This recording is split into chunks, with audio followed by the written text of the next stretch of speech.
நீங்கள் ஏமாந்துட்டீங்களா? ஏமாற்றப்பட்டீங்களா? தோத்துட்டீங்களா? கவலையே பட வேண்டாம். இந்த ஏமாற்றத்தின் மூலமாகவும் தோத்ததின் மூலமாகவும் கிடைக்கிற அசெட் இருக்குல்ல, அதாவது அனுபவம். இந்த அனுபவம் தான் அடுத்து நீங்கள் வாழ போகிற வாழ்க்கைக்கு அசெட். இந்த அசெட்டை கொடுக்கறதுக்கு தான் இந்த பிரபஞ்சம் உங்களுக்கு அந்த தோல்வியும் ஏமாற்றத்தையும் கொடுத்துருக்கு. இப்படி தான் நம்ம இதை எடுத்துக்கணும். ஜெயிச்சவங்க பின்னாடி பார்த்தீங்கன்னா பல தோல்விகள், பல ஏமாற்றங்கள் இருக்கும். அதை நம்ம முன்னுதாரணமாக எடுத்துக்கணும். இல்லை நீங்கள் என்ன இப்படி சொல்கிறீங்க, நாங்கள் எப்படி இதை எடுத்துக்கிறது அப்படின்னு கேட்டிங்கன்னா, நீங்கள் முத தோற்றிருக்கீங்களா? முத ஏமாற்றப்பட்டிருக்கீங்களா? என்ன இல்லை, அதுக்கு உங்ககிட்ட பதிலும் இல்லை. உலகத்தில் ஆரம்பத்தில் இருந்தே ஏமாற்றங்கள் இருந்துக்கிட்டு இருந்திருக்கு, தோல்விகள் இருந்துக்கிட்டே இருந்திருக்கு.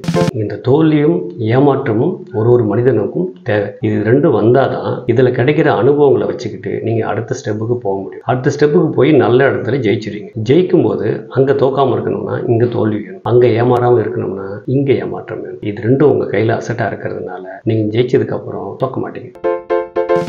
இந்த நம்பிக்கையை ஸ்ட்ராங்காக வச்சுக்கோங்க. எந்த சூழ்நிலையிலும் தோண்டு போயிடாமல் தோற்றதுக்கு அப்புறம் தான் உங்களுக்கு வேகம் வரணும், ஜெயிக்கணுன்ற வெளி வரணும். தோக்கிறதுக்கு முன்னாடி இந்த தோல்வியோட அனுபவம் உங்ககிட்ட கிடையாது. தோற்றதுக்கு அப்புறம் இந்த தோல்வியோட அனுபவம் உங்ககிட்ட இருக்கு. இதுதான் உங்களுடைய அசெட். பாய்.